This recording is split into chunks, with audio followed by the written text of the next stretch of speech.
سقراط کا جو منہاج ہے وہ کیا ہے، وہ کیا کرتا ہے، یعنی وہ فلسفہ جو ہے، فلسفہ تو افکار کا نام ہے مثلا، اور ایک انگریزی میں جو کہتے ہیں فلاسفائزنگ، فلاسف،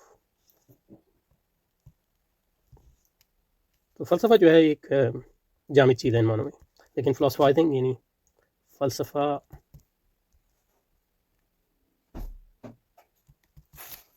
عمل، یعنی آپ فلسفہ کر رہے ہیں، یہ ایک تحریک عمل ہے، یعنی تو مکالموں میں ہم یہ دیکھ سکتے ہیں کہ وہ کس طرح فلسفہ جو ہے اس کو برتتا ہے۔ اس کے لیے اردو لفظ کیا ہوگا؟ ایک جو مجھے ملا ہے ترجمہ جو فلاسفائز، یہ ایک یعنی فعل ہے انگریزی میں، یعنی فلسفہ کرنا ہے، یعنی لغوی معنی اس کا یہ ہے۔ اس میں اردو میں ایک جو ہے فلسفہ سازی، تو فلسفہ جو ہے وہ تو آپ کا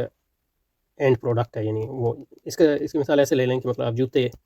بنا رہے ہیں، تو یہ جوتے بنانے کا عمل ہے، اور پھر جوتا جو ہے اس کا حاصل ہے جوتا، تو اسی طرح فلسفہ جو ہے ایک اس کا عمل ہے اور ایک اس کا حاصل جو آپ کا فلسفہ ہے۔ تو یہ فلاسفائز جو ہے یہ فلسفے کا عمل، جس کو آپ فلسفہ سازی کہہ سکتے ہیں۔ مثلا عربی میں کیا استعمال ہے، عربی میں تفلسف، حالانکہ مطلب یہ ہے کہ تفلسف کا مطلب جو ہے ذرا منفی ہے عربی زبان میں، کم از کم جیسا وہ اردو میں یہ استعمال ہوتا ہے تفلسف، وہ کوئی اس کے منفی معنی ہے، لیکن عربی میں تفلسفہ یا تفلسف ورب ہے، یعنی فعل ہے، اس کا مطلب ہے فلسفہ کا عمل کرنا۔ فارسی میں جو لفظ استعمال ہوا ہے، فارسی میں فلسفی کردن یہ مطلب گوگل کا ٹرانسلیشن ہے، یہ صحیح نہیں لگ رہا، فلسفہ کردن، فلسفے کردن، ترکی میں دیا ہے انہوں نے فلسفہ یکمک، تو اس کا مطلب یہی ہے کہ فلسفہ کرنا۔ تو یہ مطلب جو معنی ہے اس کا میں نے آپ کو، تو جو مکالموں میں ہم دیکھ سکتے ہیں کہ وہ فلسفہ کیسے کرتا ہے